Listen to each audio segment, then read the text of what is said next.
vu qu'il n'y a plus de feuilles, bon bah maintenant il y a de la neige. Alors je sais plus de mémoire si ça marche très bien ou pas dans la neige.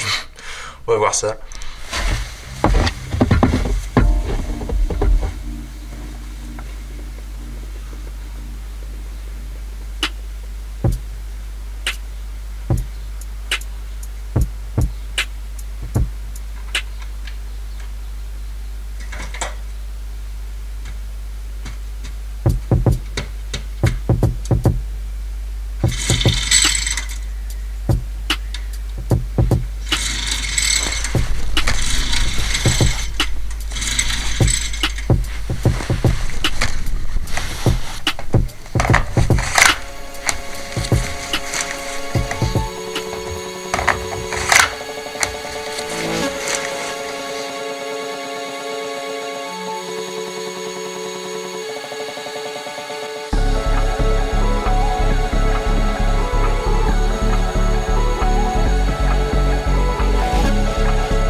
Au final il a pas démarré, il est plein d'essence au niveau de la bougie. Bah, du coup j'ai fait ça avec le Ego. Il n'y a plus de batterie, c'est le problème, c'est que en l'utilisant en turbo en permanence, la batterie voilà, elle tient une demi-heure. Mais ça m'a permis de déglacer la route aussi. Je l'aurais vraiment testé par tous les temps ce truc là.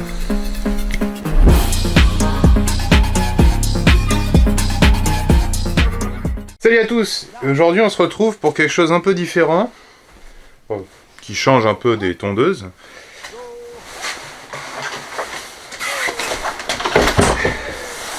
J'ai racheté un bon vieux pépère, donc, qui est très connu sur le marché des souffleurs thermiques. C'est un Eko PB6000. Donc c'est un peu risqué de racheter ça parce que ça a 20 ans, hein, il date de 2003. J'en ai déjà eu un ou deux, je sais plus, mais il y a très longtemps, on avait vu ça sur ma chaîne, mais le carbu était mort. À l'époque, je connaissais beaucoup moins de choses. Aujourd'hui, ça me fait pas peur de refaire un carbu, tu vois. Ou de racheter ça, d'ailleurs. Donc, il y a un truc que j'ai pas fait sur place, mais qu'on va faire tout de suite. C'est démonter la grille là, et démonter l'échappement. Comme ça, on va regarder l'état du piston cylindre. Donc déjà, d'entrée de jeu, il a un problème carbu. Il a tourné toute sa vie à la marline.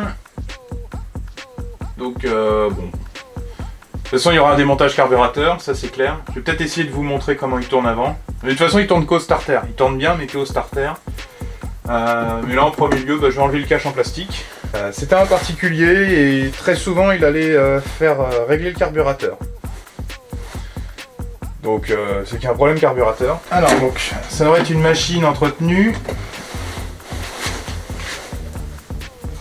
Ouais, c'est juste que ça s'est barré de là, d'accord. Ouais, c'est les anciennes bougies ou ça s'est desserré? Non. Il n'y a pas le truc sur la bougie, à mon avis, il est là-dedans.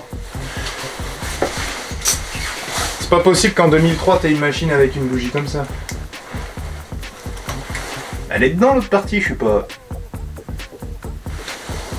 Ça me paraît très étrange en fait. Quelle marque? Je vois pas de marque, ça me plaît pas. Oh, elle est beaucoup trop propre la bougie. Elle est pas neuve? Enfin, je pense pas. Ah, peut-être, hein, mais elle me paraît vraiment trop propre. Il n'y a même pas de marque dessus. Juste une référence. À mon avis, c'est une bougie de merde. Faites attention d'ailleurs qu'il n'y ait pas des dépôts là qui tombent quand vous enlevez la bougie.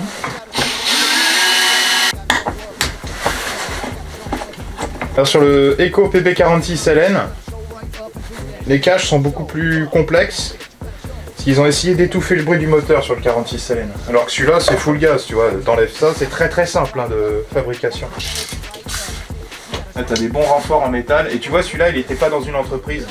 Moi j'en ai connu en entreprise et t'as tout ça qui est complètement bouffé.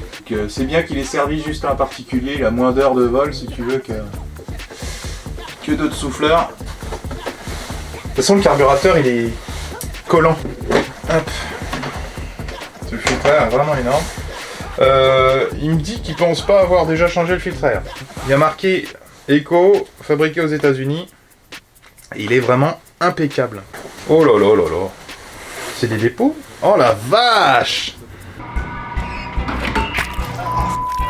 Ça doit être l'huile de la marline, tu vois. J'ai nettoyé certaines pièces, comme celle-là, tu vois, au diesel, avec du gasoil. J'ai rebouché la pipe en attendant avec du Chatterton. En fait, elle est pétée là et plus bas. Alors ça, vu qu'il n'y a pas le carbu, j'en profiter. J'ai bien huilé la commande, là. Le carbutateur. Grosse durée que ça va là.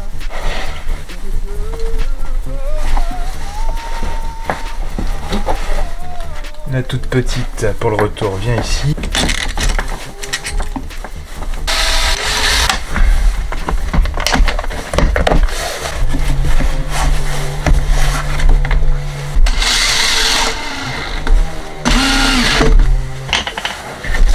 Hop.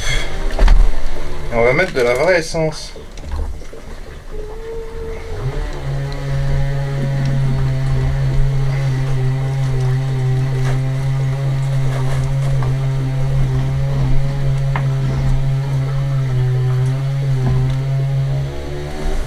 Je vais le remettre à 0. Alors ça veut dire que je vais mettre ça en butée.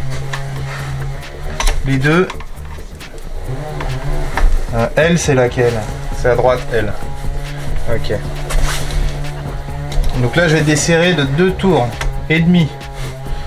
Donc 1,5, 1 tour, 1,5, 2 tours. Pareil pour le L. Demi, 1, demi, 2. Et là on a un réglage de base sur le carburateur. Je vais refaire du mélange. On va se faire un petit essai là.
Alors dans mes essais, il s'est arrêté quelques fois tout seul.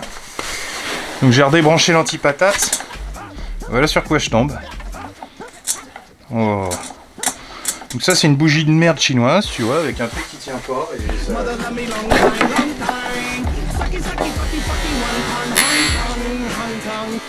Tout lui mettre une belle petite NGK d'occasion, tu vois. Et à mon avis, ça va mieux fonctionner. NGK Japon, hein, pas NGK France. Bon, on se retrouve un sacré paquet de jours plus tard.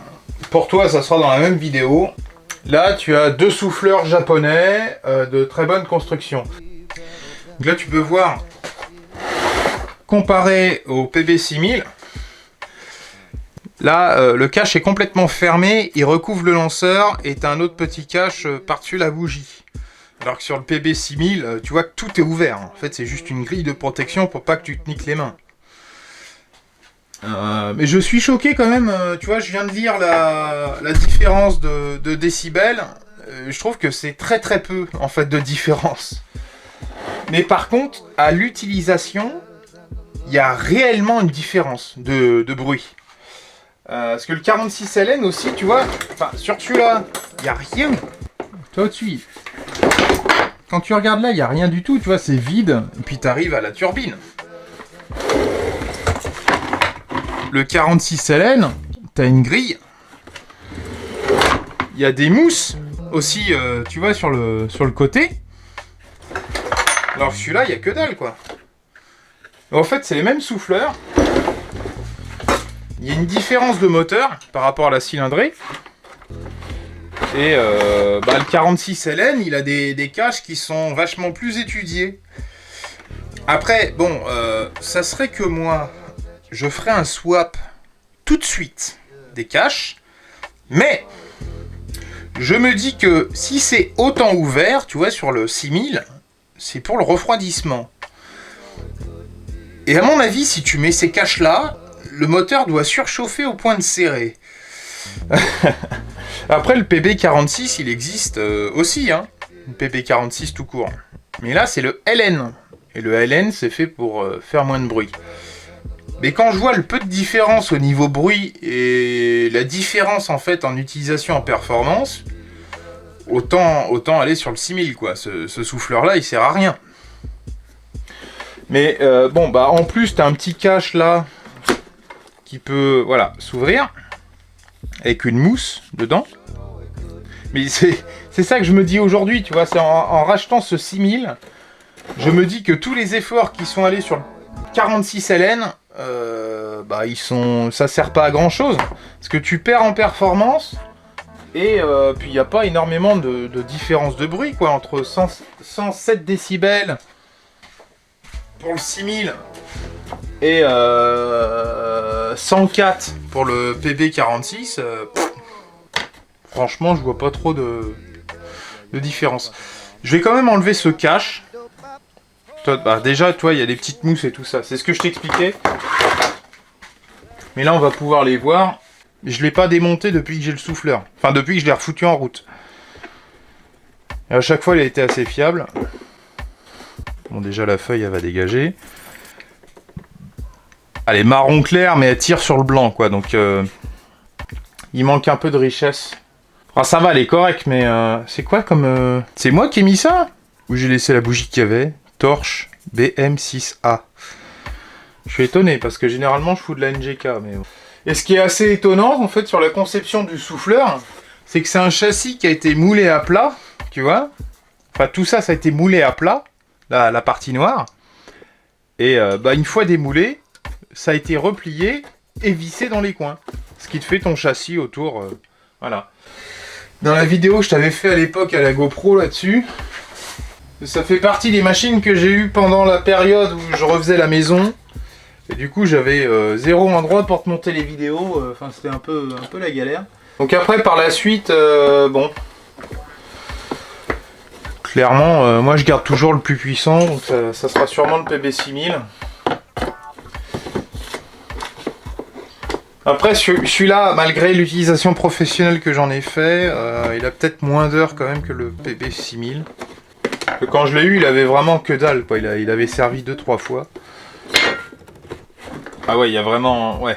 d'accord. Il y a vraiment un isolant tout autour du moteur. Là, je le sens au démontage. D'ailleurs, la corde de lanceur passe à travers le cache. La vache. Et il faut démonter la bougie pour sortir le cache.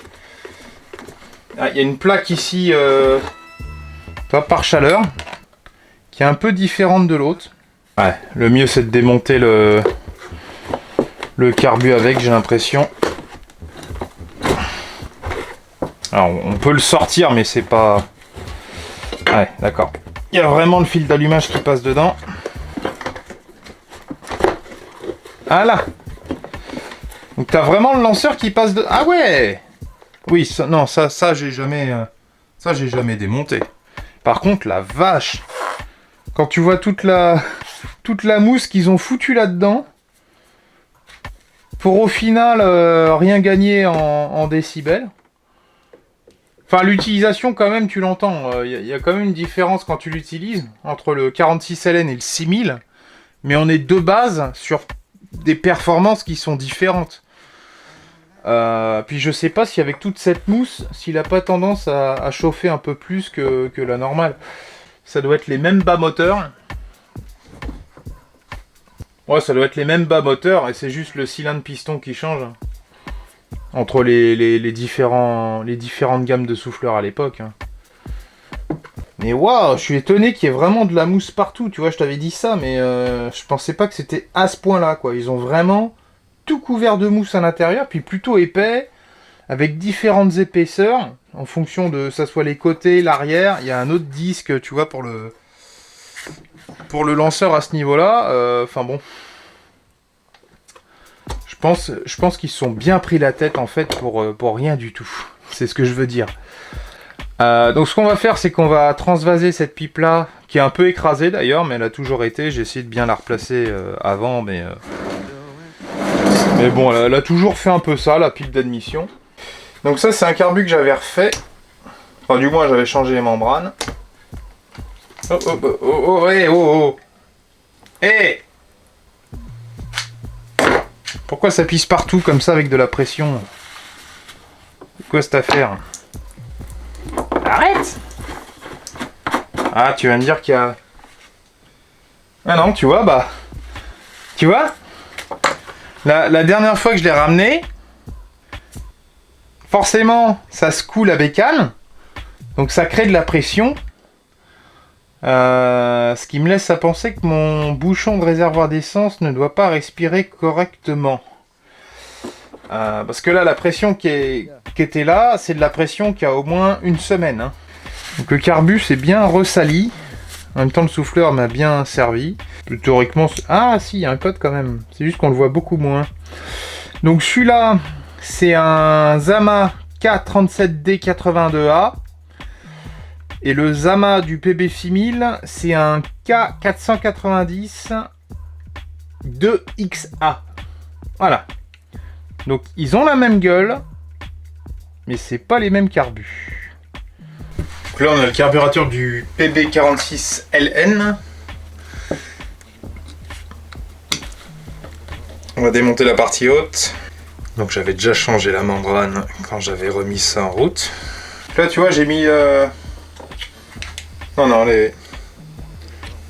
Ah. Je l'ai peut-être monté à l'envers. Bon, déjà, c'est pas les mêmes. Enfin, c'est pas les mêmes. Si grosso merdo, c'est les mêmes. Mais, attends, l'entretoise, elle est où, là? Parce que là, l'entretoise, elle est en dessous, clairement. L'entretoise, enfin, je veux dire, c'est la seconde membrane qui fait... Enfin bref, l'entretoise. Là, elle est au-dessus. Sur celle-là, elle est en dessous. Et c'est vrai que généralement, elle est en dessous. Et pas au-dessus. Et la membrane, bah, elle va pas trop mal, mais elle est pas géniale non plus, quoi. Les trous, tout ça, c'est au même endroit. Enfin bon, ça devait être une membrane adaptable.